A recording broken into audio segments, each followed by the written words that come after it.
Good evening, Journey. We are continuing our conversation of Rachel Held Evans' book, Inspired, with what we have now come to dub Rutabagas of the Spirit.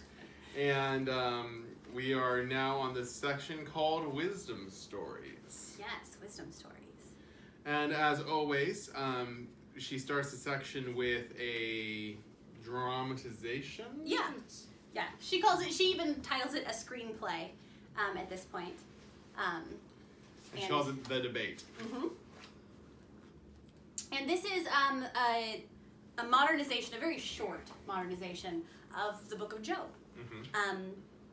So as soon as I started to read this, actually, it rang a couple of bells in my head. So those of you just joining us, or if I haven't mentioned it before, both of my college degrees, are in literature.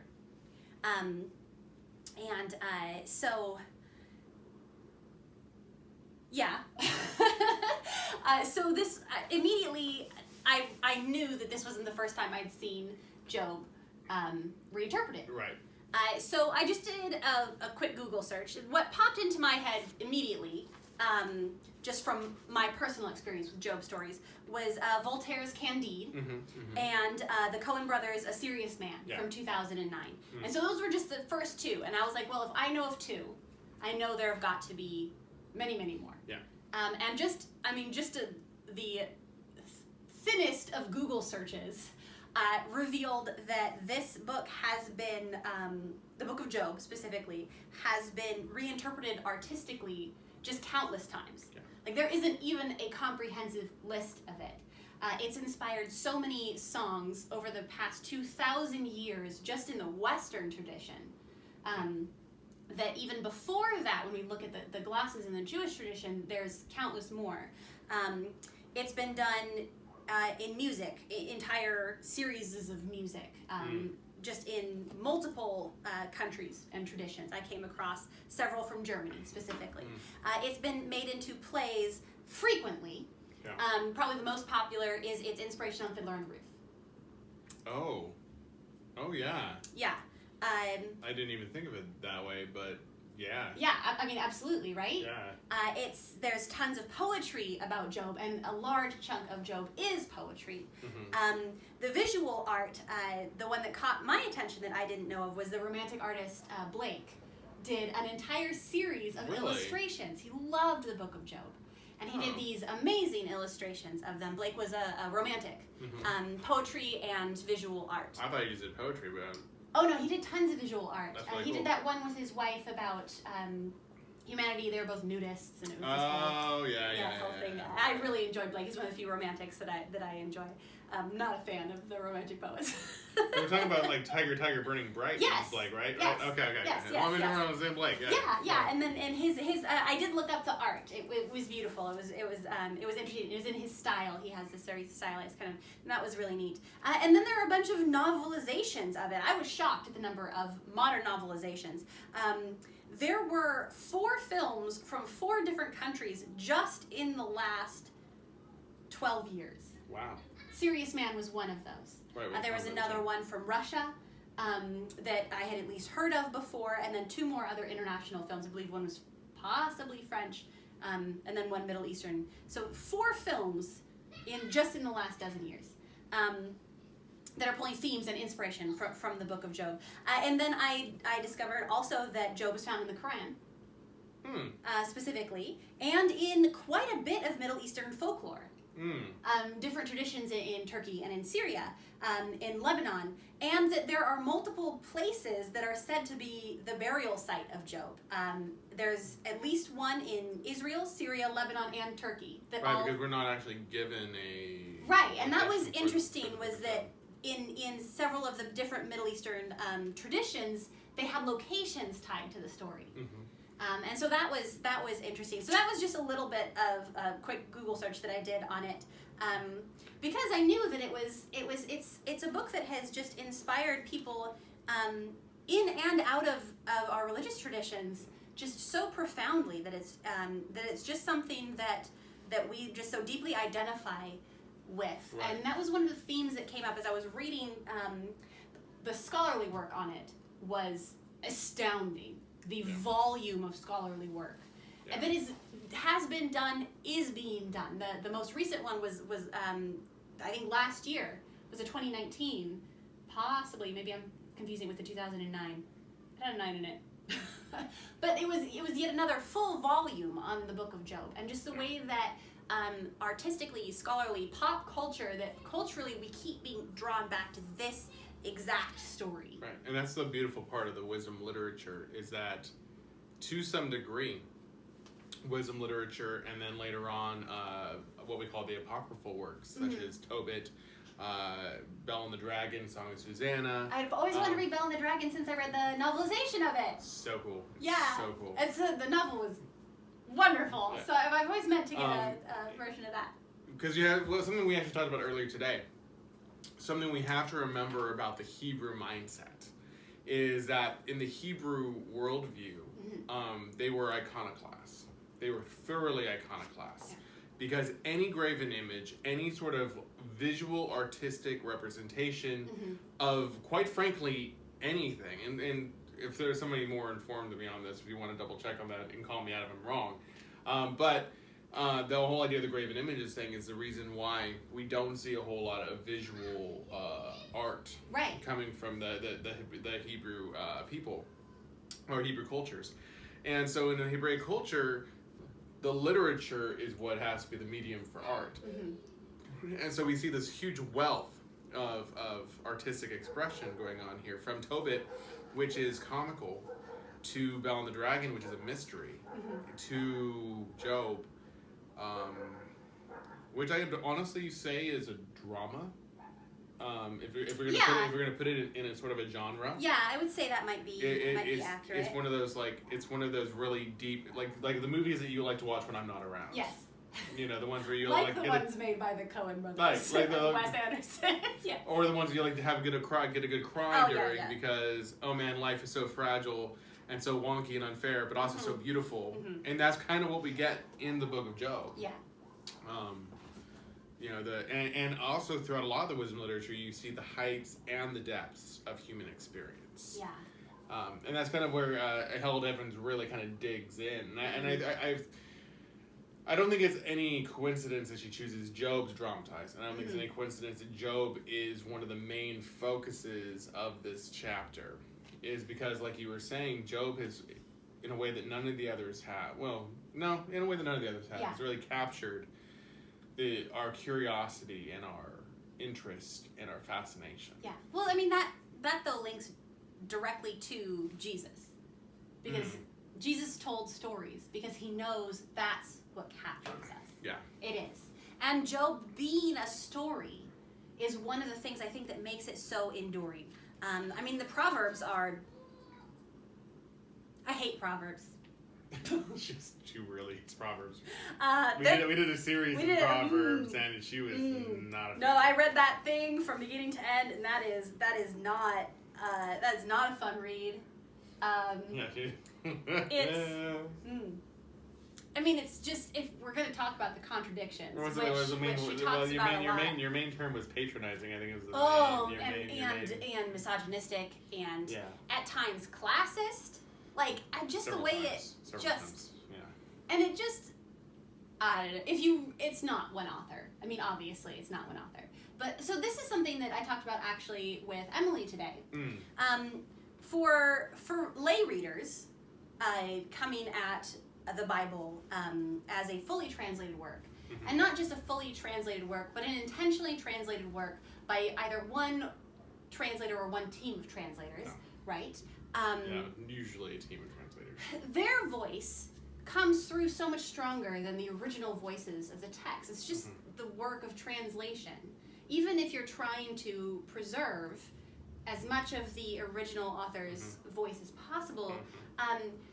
So one of the things that, and actually since I did some of my reading post Held Evans, I don't remember if Held Evans says it or if it was something in one of the many articles that I was reading, Job is clearly two texts crammed together. That the beginning, the drama portion is clearly a completely different author style and time period than the poetry. The poetry at the end, with the declarations of God. At Right, the end of the that story. it ends with. Yeah. Right? That, I've never noticed that. And I've been more intentional with my reading of the Bible as of late, knowing that so many of the texts have multiple authors and come from multiple time periods and are just kind of crammed together, right? So I try to look for that.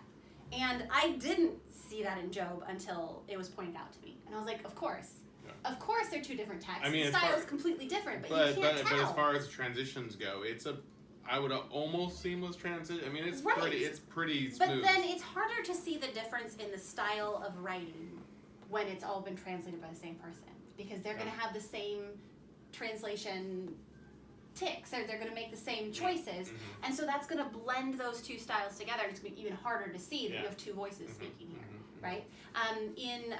We've been watching the La Sierra University children's programs, and we've been going through Ecclesiastes, and one of the things that they've taught the boys and us, actually, or me, the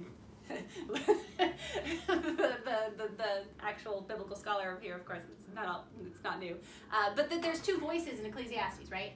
Yes, at least. And yes, at least, and it's from at least two very different time periods. It's kind of framed, right? So then we step in and then step in further, and that sort of a thing. And thinking about that, you also don't notice if you don't know to look for it, right? Because again, like the translated works, they blend together seamlessly. And the way that the Bible, I'm holding Held Evans and not the Bible, but the way that the Bible has been broken into chapters with the numbers and verses isn't accurate to those voices either. The verses and chapters was done much later by, I want to say an English dude, but much later. They don't break it up, but it's just terribly done, right? The sectioning off. I've actually often joked that the dude that did it must have been drunk, because like the way that or whoever does it is like one of your typical people with like no rhythm, like because like or no sense of poetry. Yeah, because it breaks up like mid-story sometimes. Genesis 1. Genesis 1 and 2 is possibly the most egregious. They spill the story of Genesis 1 over into chapter 2. Like, but why though? But why though? It's very clear. There's a clear place to break absolutely, And it's so funny because the question we always have to ask is why. And I was wondering about that with the verses and chapters and stuff. It's like, why though? Why did you feel like you had to take this text? And I think this is actually one of the issues that we find ourselves in today. Because unlike any other text, I mean, think about any text that you often read today. Like a story. You pick up and read a story. Like this book isn't separated in verses and chapters, right? It's just a story. Yeah. And I find it that what we've done with that is because it makes it easier to reference things. Yes, it does. And cross-reference things. You know we've done that to EGW, right? Well, yeah. But like, so... The physical reaction there.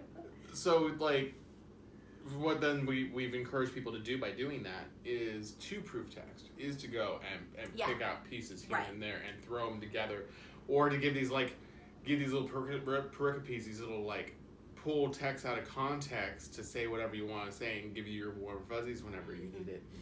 And I think that what we should have done is we should have actually kept the text all itself, like kept it all together. Not done that. Just let the text breathe and be. Because in the original languages, you don't have that. Right. Well, and that brings us back directly to Held Evans and her main, one of her main theses, that you have to let this text be what it is. Yeah. And we don't do that. And you have to let the voices speak. Yeah. And I think that's one of our conflicts and the contradictions and the different voices and the voices underneath and the voices over and the editing and the changing. We have to let it actually be what it is. And I love how she deals with Psalms, because if you think about Psalms at first as like David's personal songbook, like sure, that's kind of cool, like okay, like, and it was actually used as a hymn book for the Hebrews for quite a while, and for Judaism, and for Christianity as a prayer book, and all sorts of things. Sure, but when you think of it as a chorus of voices that are reflecting their experiences and the good and the bad, and God, when God is there and everything is good, and then the questions of where is God, and like some of the questions we were talking about earlier today, like it's when some things we see are just grossly unfair. Yeah. They're like, dude, God, what's up with this? Like, yeah. why are the unjust not suffering?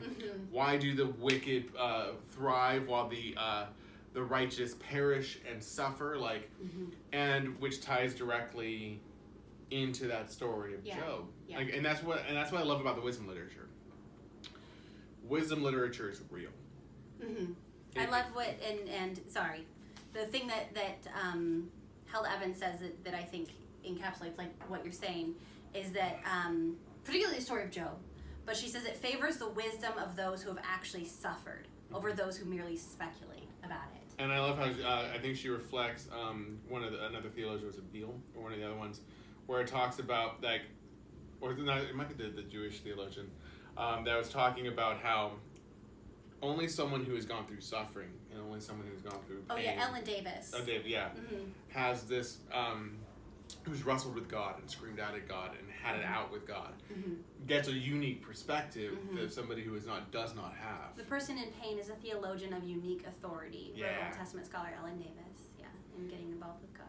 Yeah, I thought that was really good and really pertinent because, you know, and I think that a relationship is real when we see the highs and lows and when we have the good times and the bad times, and because that's real. That's real experience, and God is no exception to that. And our relationship with God is no exception to that. I mean, Job's relationship with God. Job never curses God, but he comes real close to it. Like, he is towing that line throughout the text. He's cursing everything but God throughout the text, and you know, and I would almost say indirectly doing so, because it's real. And that's where he was and what he was feeling in his grief.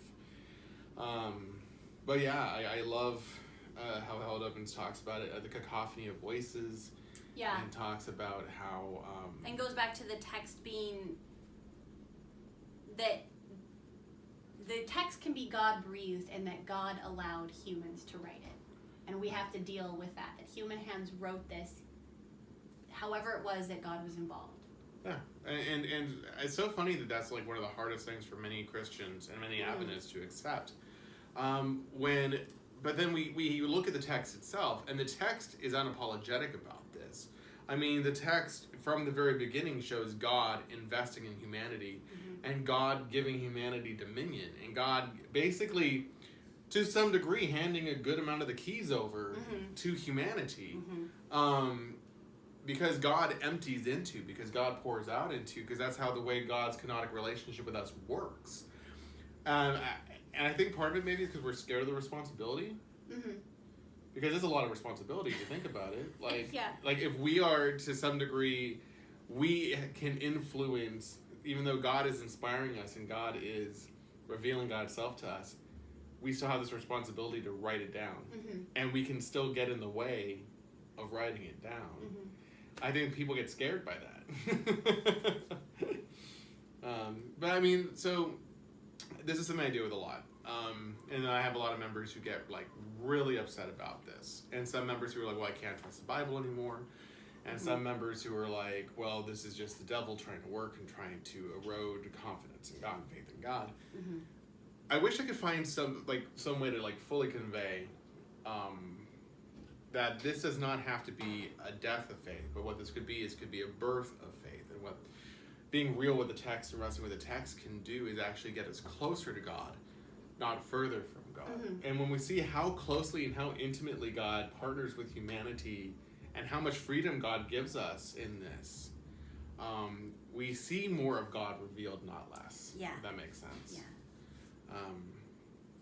Sorry, I'm talking a lot. No, that's great. Yeah, I like. I just know that a lot of people get really nervous when we talk about the text. Yeah. Well, and I want our conversations about Held Evans' work to be alongside. Like, I don't want us to just summarize, because I want you guys to read this. If you haven't read this, you need to read it. It's really good, and the cover is really pretty. Yeah. I like a lot of her points in this. One of the things that I was reading about Job, because she talks about wisdom literature, which is beyond Job, Proverbs, Psalms, Ecclesiastes. Yeah. What they mean to us as these as these expressions of humanity and of faith, and it's really really good. I love what she's done with the text and talking about the importance of the wisdom literatures. Then particularly I want to talk about the hubris section at the end, because the hubris section is good. Let's very important. Let's do that. But so in my reading about Job, one of the interesting things that I came across in all of these different people talking about Job in all of these different ways, biblical scholars, and then poets, and then movie reviewers. The one man was rewatching the entirety of the Coen brothers filmography, because they've been making films for 30 years, and so he was rewatching every single one and writing a brand new review of it. That's what he does, his reviews. Okay, Cool. It's for the New Yorker, and so I had just come across his A Serious Man one, because that's what I was looking for. And he dove into this work. A Serious Man, the Coen brothers are Jewish, and A Serious Man and one of their other ones have the most autobiographical elements to them. Nice. And he looked at that, and then he looked at their commentary on American Judaism and the American rabbinic tradition, and the rabbinic tradition of looking at Job. And like, it was just all these layers that he looked at with the history of specifically the Jewish interaction with this book, and how deep it goes, and how it is spoken at different times to all of these different generations, specifically of Jews, right? And that was so interesting and so wonderful. And then the very next article that I clicked on was a scholar, an actual biblical scholar, that said we'd only been talking about Job for a couple of hundred years. He just erased the entirety of the Jewish interaction with it, and just looked at literally the English and early Christianity. Yes, it was like he was only looking at the English, like it was so, and it was just looking at that, like that was frustrating. But the next one that I found, because I didn't really look at that. Exactly. But I didn't look at that one for very long, because that obviously was not. But then the next one was looking at it more from a larger time span, kind of this meta critical look at it. And they were talking about how Job has spoken, different parts of Job has spoken to different cultures. Yeah.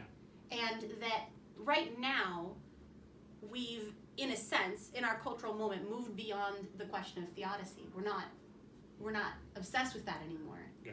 Because it's here. It doesn't matter why the evil exists. It's here, and we got to deal with it. And we also have to remember that Job isn't a construction of a theodicy, but rather a deconstruction of a theodicy that exists in the text. Yeah. Or multiple theodicies that exist in the text. In the text. Right. Yeah. And so it was so interesting that they were saying that our current look at Job is, what do we do then? Yeah. What do we do with it? It's here. It doesn't matter why it's here. Yeah. That's not even an important question. Right. What do we do right now? What do we do right now in the 21st century when there's so much pain and so much evil? And that's, I think that's the question. And that's not quite where Held Evans gets.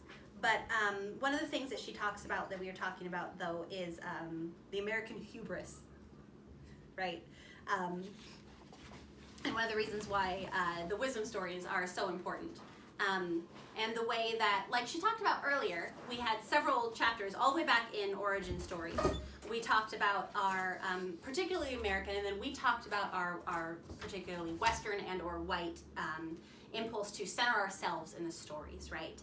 That we make ourselves the center of the narrative that we're not the center of, and the problems with that, right? That was all the way back in Origin Stories. We talked about the trouble with that. And then continuing that thread, the importance then of reading from these other voices. And then we specifically chose as our next book a non-white voice that we're going to be reading, just to model that, right? So she's continuing with that here at the end of Wisdom Stories. And she's talking about our American hubris. Yeah. And it reminded me of a piece that I actually require my students in 111 to read every year. and it's called How the West Was Lost. And it's this amazing work in The Atlantic that I found several years ago about America's first climate war is what he's talking about. And he's actually talking about, he's paralleling it then with our climate war now and the way that climate change deniers are and the cost that it's going to be. Yeah.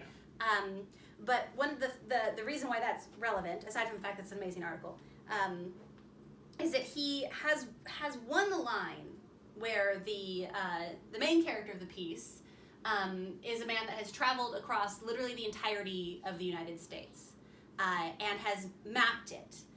He lost an arm in the war. He's this grizzled guy, he's a real explorer, and he's a real scientist. Yeah.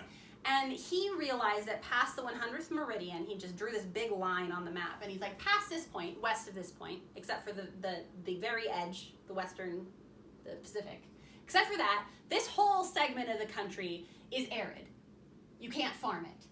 And if you do, you're going to run out of water because of the ground, and you're gonna run through the ground wells. And he lost his job. He was laughed out of Congress. Yeah. They never believed him. Yeah. And then the direct result, a couple of decades later, was the Dust Bowl. I didn't know this, and probably most people don't know, that the Dust Bowl was man-made. That wasn't just bad weather. That was because we used too much of the resources. We used all the resources. We took away the natural grasses that kept the land there. And when the Dust Bowl happened, I don't know if you guys know how bad it was. It blew dust from Kentucky to Washington, D.C. Can you believe that? Yeah. I had relatives that lived through the Dust Bowl. Yeah, there are stories from my dad's side of the family about it too.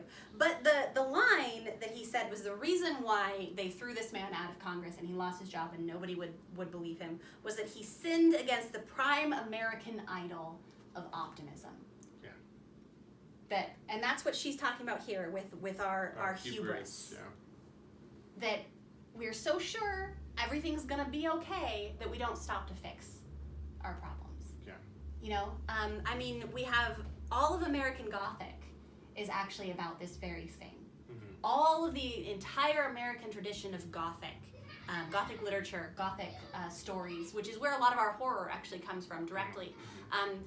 The entire genre exists to this day, and the man making Us and Jordan Peele is tapping directly into this this history in American Gothic. Our sin, this country's sin, is the transatlantic slave trade and the indigenous genocide. Yes. That is our sin that we have never addressed. That we have never addressed. We've never addressed. The beginnings of white supremacy that lead us to where we are. Address, but at least the very least have never addressed. Trying right now, right? This is the great American sin, and we have never addressed it. And that ghost will haunt us forever, as it currently is. That is the reason why everything that's going on is what's going on. Yeah. Is it that we've never addressed it, we've never fixed it, and I think that reason is that American hubris, that prime American idol of optimism. Well, if we just keep moving forward, we'll get past it. We'll fix it in the future. It'll just go away. That, and then also the hubris and the pride where it's like, we're the greatest country in the world without any sort of actual fact to back that up. In fact, facts to the contrary. Yeah. You know, and so, and that's what I love about the wisdom literature, is the wisdom literature, what is a surefire remedy to is pride. Mm-hmm. The wisdom literature deconstructs pride, it deconstructs, and it's folly, and it shows pride as the folly that it is. Yeah. True foolishness is optimism without reality, and it's pride without substance, without something to be proud of, I guess you could say, you know? And the wisdom literature says, hey, and Ecclesiastes basically says, hey, look, better was it a living dog, a live dog than a dead lion? Mm-hmm. You know, it basically tells us, hey, the things that we value and the things that we think are important in the scope of things actually aren't important. Mm-hmm. You know, especially our wealth, especially our material goods. And that's one thing that comes up time and time again. Job and Ecclesiastes and Psalms and Proverbs all mention that. And so I think that the wisdom literature is a place where, and a lot of us don't like the wisdom literature, because it's depressing. It's depressing, yeah, and she makes that point, and she ties that then to our American hubris. We have an absence of lament in the liturgy of the American church, which results in a loss of memory. We forget the necessity of lamenting over suffering and pain, and this connects directly to that with the American Gothic idea. Especially since this country was built on suffering and pain. Exactly. And the only reason that many of us have the privileges that we do today is because of the suffering and pain of others. Right. And we have to understand that, we have to lament that, and we have to repent from that if we're going to move forward. And wisdom literature actually helps us do all of that. Yeah. So I think this is an incredibly good look at an incredibly important part of our scripture. Yeah. I kind of on a practical note and a positive practical note. I liked that sermon that you preached years ago now about Job, about grief actually, when we lost someone in the church, and that Job's friends do it right at the beginning before they open their mouths, and that's the thing that we need to know, and that ties back to that article I was reading about us moving past the question of theodicy, right? Where it doesn't matter why it's here. We need an answer to it. Yeah, it's like I say that it's almost evil to explain evil, in of itself. Like, you can't explain evil. All we can do is be a response to it. Yeah, we're the response. We're supposed to be the response. And she says exactly what you said all those years ago in that sermon. Is that what we do is we sit with them in their pain. Yeah. We don't try to explain it. We don't offer those hollow and worse than hollow, actually damaging and damning platitudes about everything happens for a reason. And we don't do that, and we sit and we remain there. Yeah, buddy? My own sparkling ice. Okay, can I bring it to you in a second? Yes. Okay. See, Can you close that behind you? Yeah. Really doing things here. Really living in the process. One thing that journey has taught me, being the pastorate journey, it's one thing that I've done a lot since I've been a journey is funerals and memorial services. Before that, I didn't even like doing hospital visits because it made me uncomfortable. Because dealing with mortality and dealing with death really made me uncomfortable. But it's actually one of the things now that I'm the most thankful for in my ministry at Journey is this idea of what do we do with people who are grieving? How do we grieve? How do we grieve well? And where is God in our grieving? And I love how she kind of taps into that too, with a lot of lessons that were hard earned over this time, as we have to sit with death and we have to sit with grief and suffering, and because it won't go away. This side of the second coming, it won't go away, and so we can't ignore it. We have to face it, and I love how wisdom literature helps us to face that. Yeah, and I like that she talks about the Psalms that have so much grief and that outpouring of grief that gives us those words. And then she says, Jesus on the cross. Eloi, Eloi, lama sabachthani. Yeah, and just how frequent that is. Like even we were talking about today, just in our own lives, the people that we've known and the stories that we've seen that are just massively unfair. Yeah. One, how Jesus' cry, as one author put it, Jesus' cry is the cry of every Jew executed by Rome, by any Jew killed in a pogrom. In our context now, by any black person who is lynched. It's the same cry of the suffering. God, where are you? And the church has to be the answer to that. The church has to say, we are right here with you. Not with the platitudes, not with the cliches, but with our presence and our love and our life. Yeah, with our action. In our action. Because we can't just sit by and let these things happen if there's something we can do about it. And that's why right now our church is protesting. And that's why right now many of our churches in Southern California Conference are protesting, is because we cannot let any community suffer like this if we can do something to stop it. Yeah. And it's not enough just to say, sorry. It's not enough just to say, oh man, that sucks. Like it's like, okay, what can we do? Yeah. After we sit with you, after we grieve with you, now what can we do to help? Yeah. Instead of trying to say, oh, well, why did this happen? And what did you do to, you know, make this happen, like Job's friend do?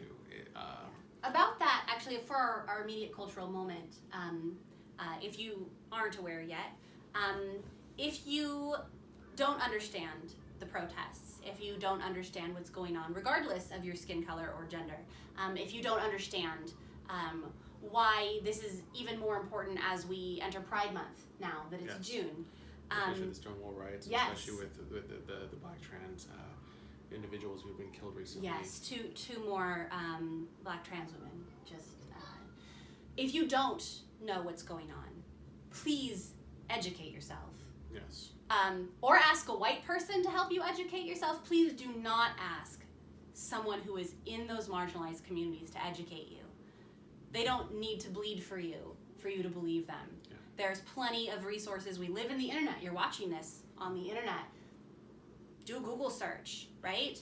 Ask us for resources that we can point you to. We'd be more than willing to give you resources. Right now it is the easiest thing in the world to find resources. They're all over the place. There's even all these great lists that you can just Google, what as a white person can I do? And they'll pop up with tons of things to read and understand. And places to donate, yeah. We need to understand our history. Stonewall riots. Yes. The bombing, the Tulsa massacre. And why somebody trying to do a rally there on Juneteenth. If you are not aware of what Juneteenth is, please look up Juneteenth. Mom, you're not bringing me in my... I will be there in just a moment, buddy, okay? Okay, thank you. I will be there in just a moment. Can you boys turn that TV down also? Thank you. Life happens. Life happens. As you can see, except for the times that we've participated in protests recently, we're still fully under quarantine. We hope all of you are being safe. If you are not aware, here in California, our numbers are on the rise. They haven't plateaued, they haven't curved, they're on the rise. The pandemic is not over, it is increasing. Yeah. So please be safe. We are still safer at home. I hope that you are all participating in staying home as much as possible. If you cannot, that you're being safe, that you're wearing your masks, all of that. Staying 6 feet away from people, at least 6 feet away from people. The research that we do have is that the masks are the best way to keep yourself safe. Everyone should be wearing a mask. And to protect those around you. And this is one way right now that we can do something and that we can be Christ's love. Yes. This is literally a way to show Christ's love, is to wear a mask every single time you step out of the house. Yep. Wear a mask, don't get close to people, try to avoid crowded indoor spaces as much as you can. Yeah, the research shows that the highest rate of passing is indoors. So if you must go somewhere, stay outdoors, still wear your mask. Yeah, and be safe. Yeah. And keep others safe. And listen to the voices that are oppressed and suffering. Believe them. And then ask, what can I do to help? And remember, it is Pride Month. Yes. So I know that this is uncomfortable for a lot of our members and a lot of our church. But please listen to the voices of the LGBTQIA community. I strongly recommend, if you haven't, watching Seventh Day Adventist by Deneen Akers, I believe. It's powerful. Read up on the Stonewall riots. Yes, most definitely. Yeah, there is so much about the AIDS epidemic that was not covered, that is not covered in history. Yeah. That is another important thing to read about and understand. This is a big deal. Yeah. And so here in Pride Month is the perfect time to educate yourself on that and on why it's so important that we don't just ignore it or just don't ask, don't tell, or anything like that, but that we are openly and actively supportive and welcoming to everybody, and very vocally supportive of the queer community. Yep, and let the lessons of the wisdom literatures live with you. That we have to face uncomfortable and awkward and deal with things that we don't really want to deal with, because that's what part of living is, and living this life and being in real relationship with God and with others. Yeah. And as Held Evans pointed out, what the wisdom literature again teaches us, to use that same quote, is that it teaches us that those that have suffered are uniquely qualified to connect with God, to speak about God, and then to teach us about themselves and about God. Yeah. And it's time to listen to those voices. Yeah. It's past time to listen to them. Well past time. Next week we'll be talking about resistance stories. Yay! That sounds right up my alley. It's got a lot of Revelation stuff, so. Oh. Yeah. Guys, I have a real bad relationship with the book of Revelation. So it'll be fun. But until then, remember, God loves you very much. Remember to love each other. And remember that we at Journey STA love you very much. And no distance can change that. Stay safe, everybody. All right. Good night.